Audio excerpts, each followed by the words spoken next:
भारतीय राष्ट्रीय कांग्रेस की तरफ मैं नारी शक्ति बंधन अधिनियम 2023 के समर्थन में खड़ी हुई।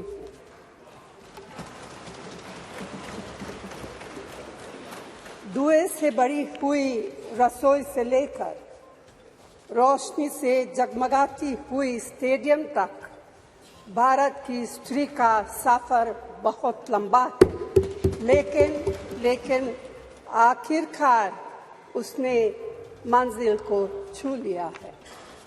उसने जन्म दिया, उसने परिवार चलाया, उसने पुरुषों के बीच तेज दौड़ लगाई और असीम धीरज के साथ अक्सर खुद को हारते हुए लेकिन आखिरी बाजी में जीतते हुए देखा।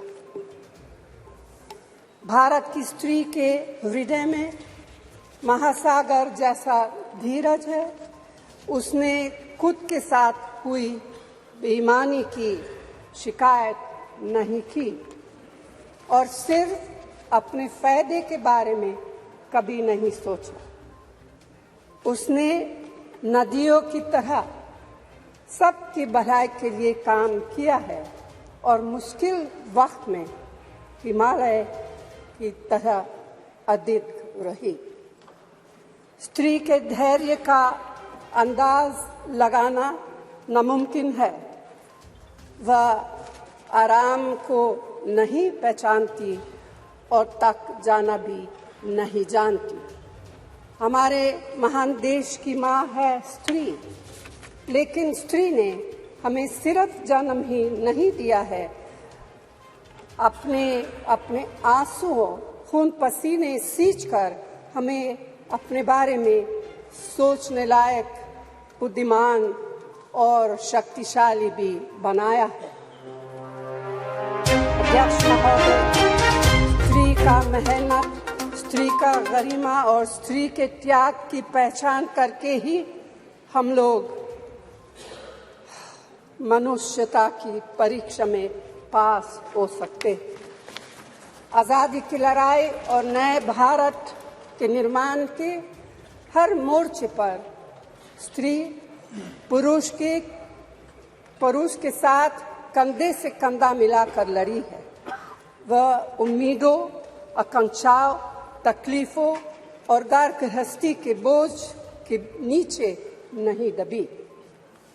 सरोजिनी नायडू, सुचेता कृपलानी, अरुणा असफ अली, विजयलक्ष्मी पंडित, राजकुमारी अमृत कौर और उनके साथ तमाम लाखों महिलाएं से लेकर आज की तारीख तक स्त्री ने कठिन समय में हर बार महात्मा गांधी, पंडित जवाहरलाल नेहरू, सरदार पटेल, बाबा साहब अम्बेडकर और मौलाना आज़ाद के सपनों को जमीन पर उतार कर दिखाया है। इंदिरा गांधी जी का व्यक्तित्व इस सिलसिले में एक बहुत ही रोशन और जिंदा मिसाल है। अध्यक्ष महोदय, खुद मेरी जिंदगी का यह बहुत मार्मिक क्षण है। पहली दफा स्थानीय निकायों में स्त्री की भागीदारी तय करने वाला संविधान संशोधन मेरे जीवन साथी राजीव गांधी जी ही लाए थे। उन्होंने लाए थे जो राज्यसभा में 7 वोटों से गिर गया था। बाद में प्रधानमंत्री पीवी नरसिम्हा राव जी के नेतृत्व में कांग्रेस सरकार ने ही उसे पारित कराया। आज उसी का नतीजा है कि देश भर के स्थानीय निकायों के जरिए हमारे पास 15 लाख चुनी हुई महिला नेता है। राजीव गांधी जी का सपना अभी तक आधा ही पूरा हुआ है। इस बिल के पारित होने के साथ ही वह पूरा होगा।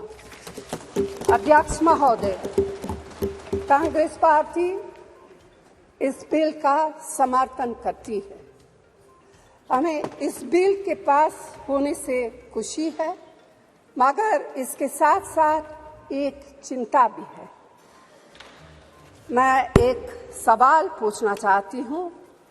पिछले 13 वर्षों से भारतीय स्त्रियां अपनी राजनीतिक जिम्मेदारी का इंतजार कर रही हैं और अब उन्हें कुछ वर्ष और इंतजार करने के लिए कहा जा रहा है। कितने वर्ष? 2 वर्ष, 4 वर्ष, 6 वर्ष, 8 वर्ष? क्या भारत की स्त्रियों के साथ बर्ताव उचित है? भारतीय राष्ट्रीय कांग्रेस की मांग है कि यह बिल फौरन अमल में लाया जाए, लेकिन इसके साथ ही कास्ट सेंसस कराकर शेड्यूल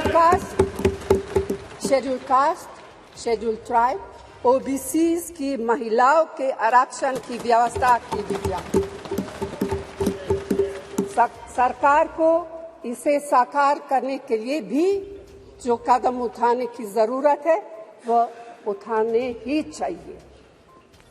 अध्यक्ष महोदय, स्त्रियों के योगदान की स्वीकार करने और उसके प्रति आभार व्यक्त करना का यह सबसे उचित समय।